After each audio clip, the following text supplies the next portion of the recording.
For the most part, I am a big advocate of shooting with older cameras, lower megapixel cameras. 12 megapixels is pretty fine, I would say. And I would say that to anyone starting out. And also, this is a brand new camera. This is a very expensive camera that I'm filming on. It's only got 12 megapixels. I use it for photos. They look fantastic. Usually, something like this gets caveated with, oh, you know, if you're only using them on social, then, you know, 12 megapixels is fine. Bullshit. I used to print work all the time from 12 megapixels. I used to print pretty big prints for wedding clients back when I shot weddings with one of these. This is a Fuji X100 original and a D700. Absolutely fine. But this is about high megapixels, this video.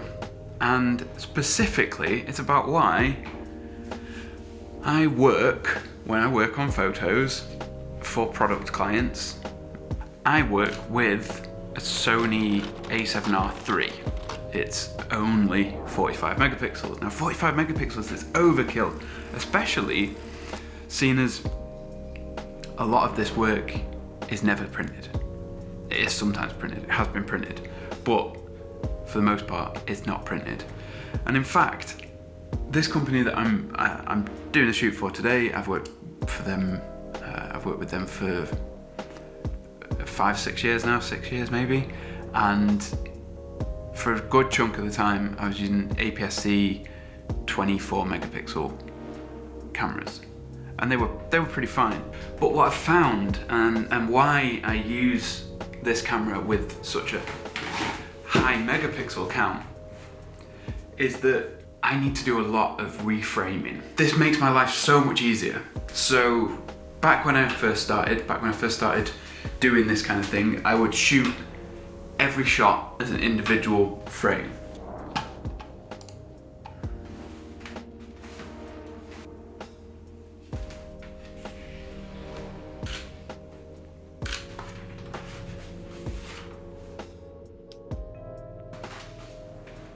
The problem is, so often a client will want 4 different versions of the same shot.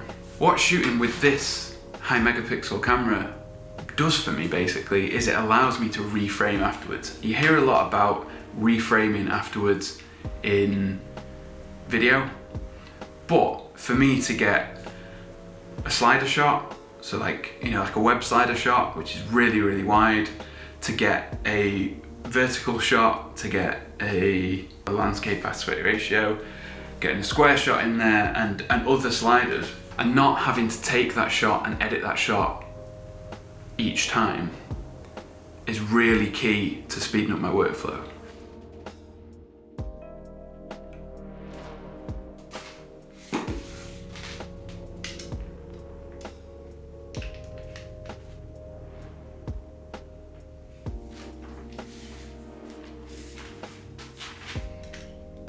The other thing that it allows me to do is when I'm doing flat lay shots, especially for like on white backgrounds, basically on, you know, on solid color backgrounds, I can just lay out all the items, photograph them once, and then I can just cut them out from that shot.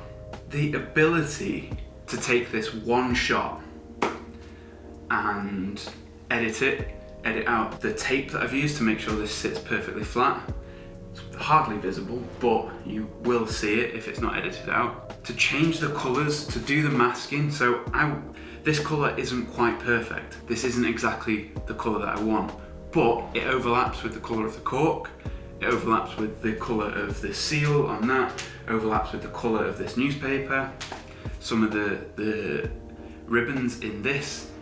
If I took this picture each different way, I'd have to edit the masks in each one, I'd have to edit the tape out in each one, I'd have to make sure everything was right, effectively doing the same work over and over again, when with a high megapixel camera like this, I can take a nice wide shot of this and I've got all the information I need to get like a 9:16 crop on a wide landscape shot and that slider, which is like 2500 by 650 pixels.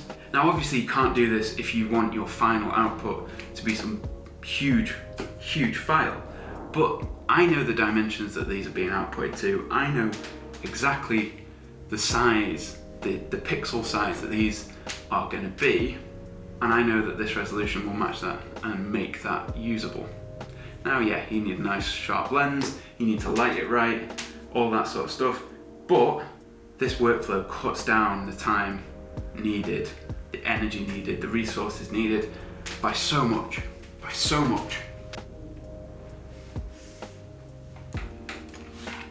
So obviously I'm going to do all the edits before I do all the different crops, but I'm just showing you that this and this are the same image.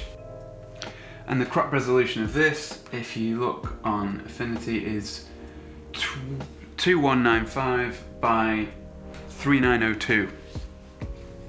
That's almost twice as big as it needs to be for the intended output. Now this isn't the final image. In fact, I might have to blur the product because I don't think I can show you this. This is basically why I have a high megapixel camera in my camera bag whilst preaching the benefits of shooting with low megapixels. So there you go.